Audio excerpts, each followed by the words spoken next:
Welcome to speedearning.com। मैं पंकज जैन।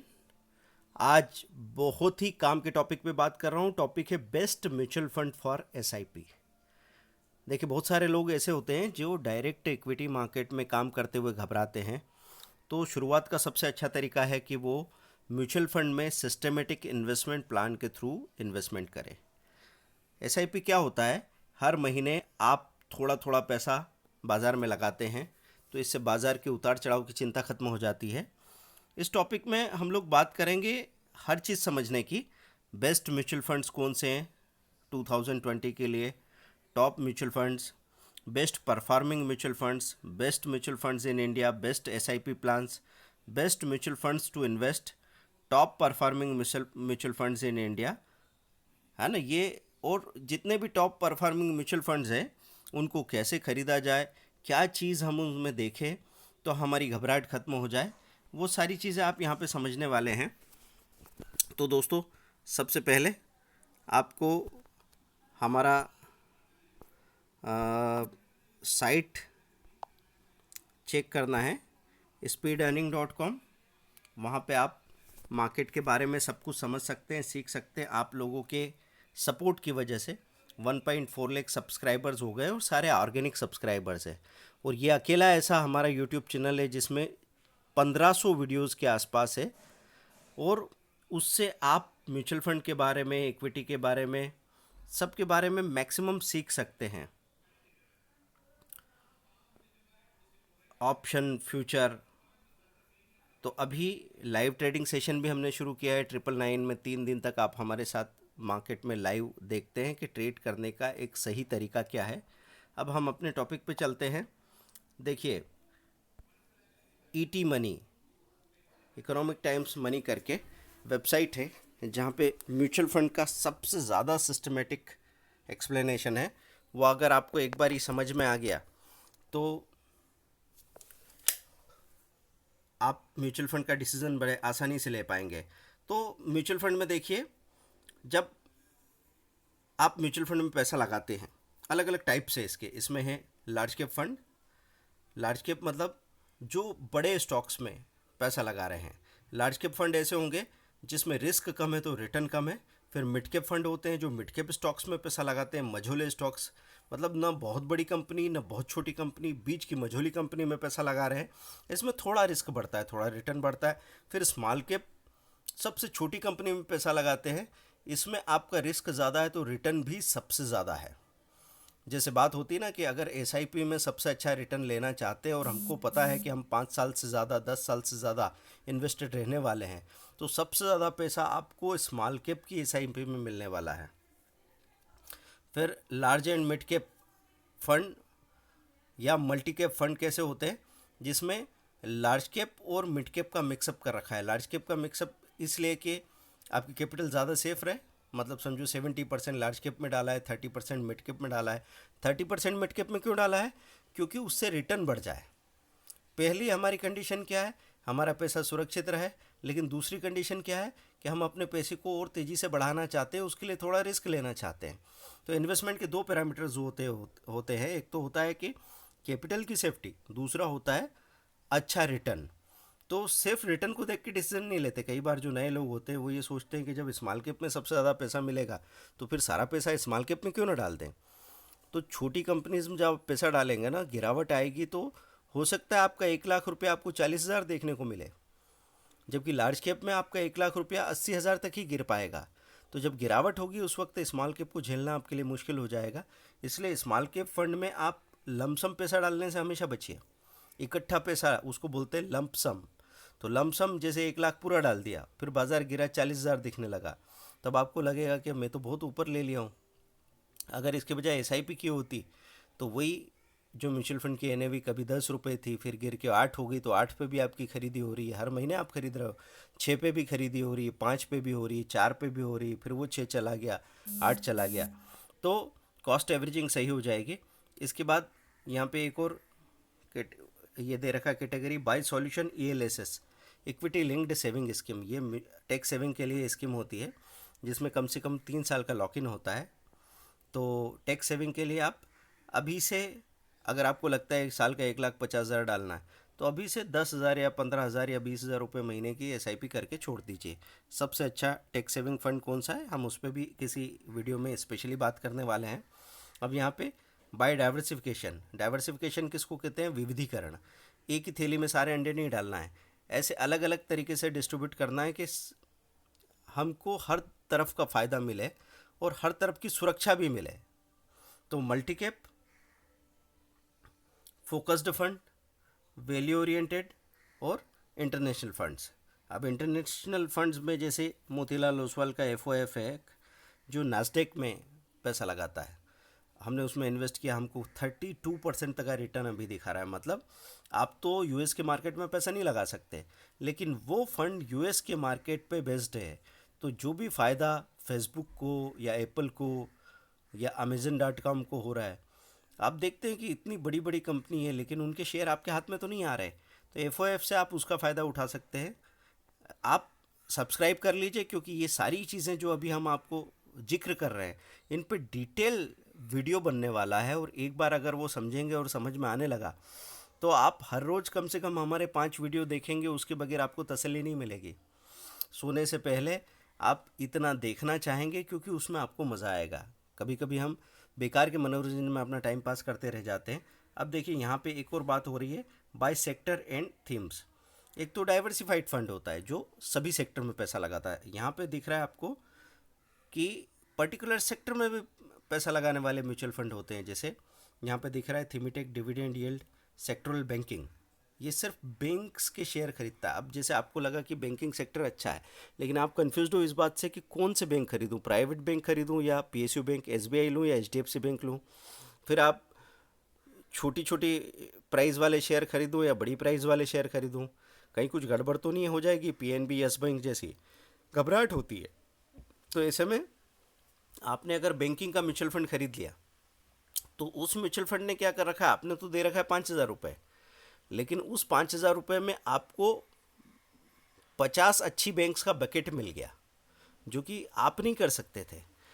आपने कभी भेलपुरी खाई होगी ना, तो भेलपुरी लोग घर में क्यों नहीं बनाते, क्योंकि उसको बनाने के लिए 50 आइटम लगती है।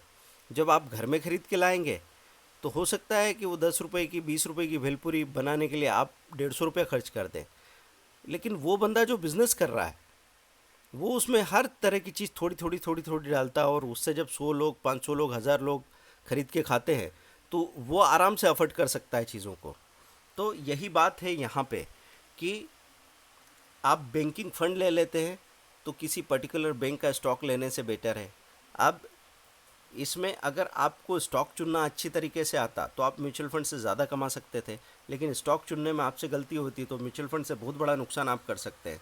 फिर सेक्टोरल टेक्नोलॉजी, ये टेक्नोलॉजी आईटी का फंड है।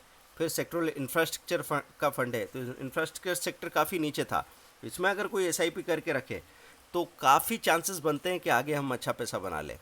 फिर थीमेटिक कंजम्पशन फंड है, ये एफएमसीजी सेक्टर पर ज़्यादा ध्यान देता है। थीमेटिक एनर्जी फंड है, जो power sector, oil and gas, इनको लेके शामिल करता है।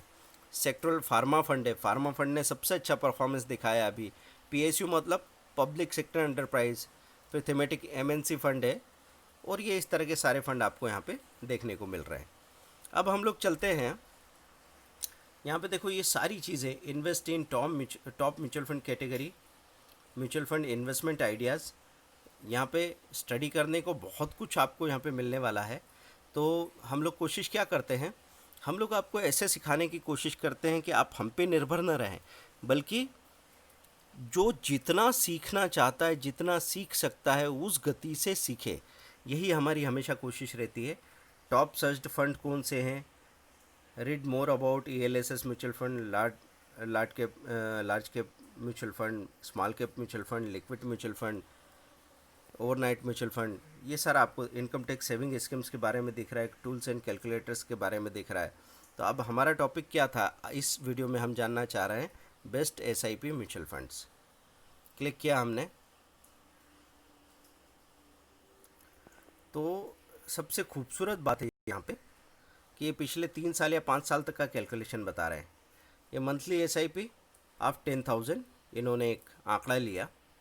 फिर यहाँ पे इन्वेस्टमेंट बता रखा है, 5 साल के लिए अगर आप 10,000 रुपये की SIP करते तो इन्वेस्टमेंट आपका 6 लाख रुपए हो गया था।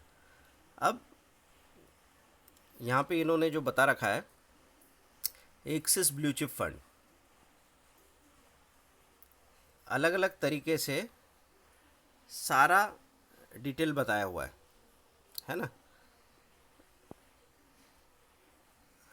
हम क्लिक कर लें तो उस पर्टिकुलर म्यूचुअल फंड की डिटेल में चले जाते हैं। तो इसकी एनएवी क्या चल रही है, 32। डायरेक्ट ग्रोथ प्लान लेते हैं, आपको दो ऑप्शन मिलते हैं उसमें, जी या डी। तो आप ग्रोथ हो डिविडेंड में से कोई पर्टिकुलर ऑप्शन चुनते हैं। हम हमेशा ग्रोथ सजेस्ट करेंगे। आप बीच में भले ही अपना रिडेम्पशन कर लो, मतलब आपके पास समझो 2000 यूनिट इकट्ठी हो गई, उसमें से 500 यूनिट बेच लो, 400 यूनिट बेच लो, वो चलेगा। डिविडेंड लेने के बजाय आप ग्रोथ में रहेंगे तो ज़्यादा अच्छा अप्रिसिएशन मिलेगा। अब यहाँ पे सबसे पहले दे रखा है इन्होंने एक्सिस ब्लू चिप फंड, उसकी कंसिस्टेंसी अच्छी है, एक्सपेंस रेशो 0.44 का है, मतलब खर्च में कितना पैसा डालते हैं, 6 साल 1 महीने में पैसा डबल कर रहा है। अभी बाज़ार के निचले लेवल पे 6 लाख रुपया जो डाला था, अभी उसकी करंट वैल्यू यहाँ पे दिख रही है 7.73 लाख। मतलब 6 लाख रुपया डाला होता तो 5 साल में, 5 साल की एसआईपी में 10,000 रुपये महीना डाल रहे थे, ये 7,73,000 रुपया हो जा रहा था। रिटर्न क्या आ रहा है, 10% का रिटर्न आ रहा है, वो भी बाज़ार के निचले लेवल पे।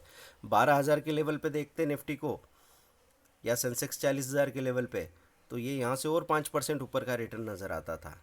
फिर दूसरा आपको दिख रहा है Mirae Asset Emerging Blue Chip Fund, ये एक्सपेंस रेशो इसका 0.86% है, खर्चा थोड़ा ज़्यादा है, कंसिस्टेंसी अच्छी है। ये 7.7 लाख होता है, इसका रिटर्न आ रहा है 9.94। ये आपको डबल किया 4 साल 4 महीने में ही कर दिया। Canara Robeco blue chip equity fund की बात करें, इसका कंसिस्टेंसी भी अच्छा है, करंट वैल्यू 7.63 लाख होता है, रिटर्न इतना आता है, इसने 6 साल 1 महीने में पैसा डबल किया। एक्सिस फोकस 25 फंड, इसका एक्सपेंस रेशो कम है, 0.65%। कंसिस्टेंसी मतलब लगातार अच्छा परफॉर्म करता है, या अभी थोड़े दिनों से अचानक करने लगा किसी खास वजह से। भाई इनके पोर्टफोलियो में कोई एक शेयर हो जो बहुत भागने लग जाए, तो उस वजह से इस म्यूचुअल फंड का परफॉर्मेंस कभी कभी के लिए ठीक हो जाएगा, लेकिन ओवरऑल पोर्टफोलियो उतना अच्छा नहीं है, तो क्या होगा कि बाद में नीचे आ जाएगी चीज़ें। मतलब नुकसान नहीं करेगी, लेकिन फ़ायदा कम देगी। अगर ओवरऑल पोर्टफोलियो मजबूत बनाने का अगर इस फंड मैनेजर को समझ है, तो उस पर भरोसा करना ज़्यादा अच्छा है। 7.51 लाख होते, 5 साल 10 महीने में डबल किया इसने। SBI focused equity fund 7.41 lakh. ऐसे करके आप यहाँ सारी SIPs को देख सकते हैं, लेकिन अभी आपको ये समझना है कि इन्होंने यहाँ पे 5 ईयर्स का बता रखा है मामला, और ये रिटर्न दिखा रखा है। अगर आपको इससे भी अच्छे रिटर्न लेने हैं तो आप सीधा स्मॉल कैप की SIP कर सकते हैं। स्मॉल कैप फंड में बहुत अच्छे अच्छे रिटर्न आए हैं। तो बहुत सारी स्मॉल कैप कंपनीज ऐसी हैं जिनके रिटर्न्स एक्स्ट्रा ऑर्डिनरी है, वो मैं देख के बताता हूँ अभी आपको। अभी मैं सिर्फ एक चीज़ ये समझाना चाह रहा हूँ कि कम समय में जब आप SIP में होते हैं तो आपके रिटर्न कम हो जाते हैं। ये देखिए 5 ईयर्स को मैं यहाँ पे 3 ईयर्स कर देता हूँ। अगर 1 ईयर कर दूंगा तो नेगेटिव ही दिखने लग जाएगा, 3 ईयर करूँगा तो हमको दिखेगा कि रिटर्न का परसेंटेज कम हो गया है। ये देखिए मैंने यहाँ पे 3 ईयर्स कर दिया, 3 साल कर दिया। अब आपको क्या दिख रहा है कि इन्वेस्टेड अमाउंट था 3.6 लाख और करेंट वैल्यू दिख रही है 4 लाख की। रिटर्न कितना हो गया, 6.99%। ये 3.95 दिख रहा है, ये 3.85 दिख रहा है। 3.6 का 4% का रिटर्न है, 3.85 4% का रिटर्न है, 3.82 इतने परसेंट का रिटर्न है। ठीक है, तो यहाँ क्या समझ में आ रही है बात, कम समय के लिए SIP में रहोगे तो रिटर्न आपको कम दिखेगा, और जितना समय बढ़ता जाएगा, 1 साल अगर आपने किया तो रिटर्न और कम हो जाएगा, है ना। तो बाज़ार के देखिए एक अच्छी बात यह है कि बाज़ार के लोअर लेवल में भी बाइंग हुई है, इसलिए आपका रिटर्न यहाँ पे संभल जाता है। नहीं तो जब 12,000 से निफ्टी 7600 गई थी, या 40,000 से सेंसेक्स सीधा 30,000 32,000 दिखाने लगा था, तब ये माइनस में आ गए थे। लेकिन आपको घबराना इसलिए नहीं है कि आपने ऊपर के रेट में अगर यूनिट्स खरीदी थी तो सबसे नीचे के रेट में भी आपकी यूनिट ऑटोमेटिकली परचेज होगी, क्योंकि आप वहाँ पे फॉर्म में साइन करते हैं कि 5 तारीख को या महीने की 20 तारीख को आपके अकाउंट से पैसा निकलेगा और जो भी रेट होगा यूनिट का वो ख़रीद लिया जाएगा। तो किसी महीने आपको ये ऊपर के लेवल पे मिलेगी, किसी महीने नीचे, और किसी महीने बहुत नीचे के लेवल पे मिलेगी। तो बीच में जो हमारा इंटरफेरेंस होता है कि हम 10 की यूनिट अगर 15 हो जाए तो हम ख़रीद नहीं पाते, या 10 की यूनिट 6 हो जाती तो भी हम घबरा के कहते हैं कि अरे ये तो नीचे जा रहा है, तब भी नहीं खरीद पाते। तो म्यूचुअल फंड कैटेगरी में मैं स्मॉल कैप फंड्स में लेके चलता हूँ आपको, और स्मॉल कैप फंड में हम लोग देखते हैं कि क्या रिटर्न आता है। देखो स्मॉल कैप फंड अभी यहाँ पे हमको नज़र आ रहा है कि 5 साल में इसका रिटर्न कम दिख रहा है फ़िलहाल, लेकिन 10 साल 20 साल में जब आप जाके देखेंगे तो बाज़ार के ऊंचे लेवल पे इसका रिटर्न एकदम बहुत ज़्यादा हो जाता है। जब निफ्टी 12,200 के हाई बनाई या सेंसेक्स 40,000 के ऊपर का हाई बनाया, तब ये स्मॉल कैप फंड अच्छे खासे फुल गए थे, क्योंकि नॉर्मल रूटीन में सबसे पहले बड़े शेयर चलते हैं, फिर वो थोड़ा सांस लेते हैं, फिर मझोले शेयर चलते हैं, और तेज़ी के आखिरी दौर में स्मॉल कैप चलते हैं। तो स्मॉल कैप में जो भी पैसा लगाएगा उसको इस बात का ध्यान रखना है कि बाज़ार की तेज़ी जब चरम पे जाए तब धीरे धीरे अपना पार्शियल रिडेम्पशन करेंगे तो अच्छा पैसा बनेगा उनको। और स्मॉल कैप में अगर रख के छोड़ ही दिया 20 साल के लिए तो रिटर्न सबसे ज़्यादा होगा। तो यहाँ पे 5 साल से ज़्यादा का कैलकुलेशन नहीं दे रखा है। अगर हम ऐसे ओवरऑल 5 साल से ज़्यादा का कैलकुलेशन देखने जाएंगे तो हमको फिर बहुत सारी चीज़ें मिल जाएगी, जहाँ हमको पता लगेगा कि कितने बड़े बड़े रिटर्न मिल सकते हैं किसी पर्टिकुलर स्टॉक में। तो हम यहाँ पे एक काम करते हैं, ये एक्सिस स्मॉल कैप का जो चार्ट है इसको डिटेल किया हमने और देखना चाहते हैं। ये देखिए कहाँ पहुँच गया था NAV। तो इन्वेस्टमेंट अमाउंट जब 5,60,000 था तो ये फंड हो गया था 8,31,000 रुपया। अब आप समझ सकते हैं कि कितना ज़्यादा रिटर्न देने लगा था और इस तरह का ग्रोथ नज़र आ रहा है।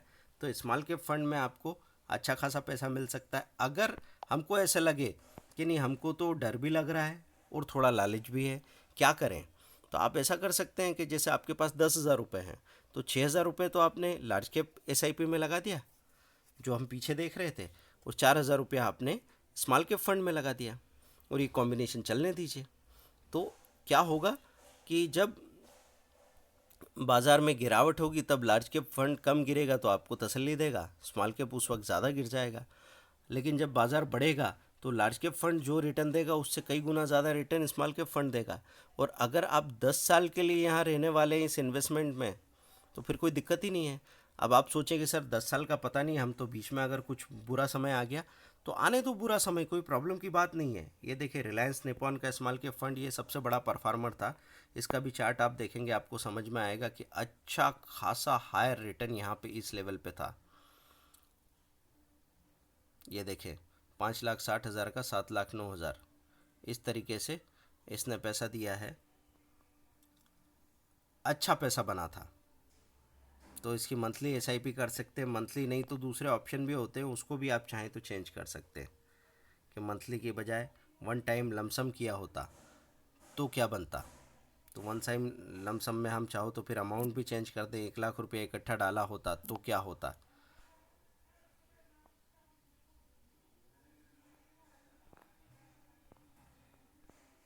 ये सारी डिटेल दे के रखी है कि इस फंड की एज कितनी है, मिनिमम इन्वेस्टमेंट कितना है, फंड का एनालिसिस, डाउन साइड प्रोटेक्शन कैसा है, ये सारा यहाँ पे बता रखा है।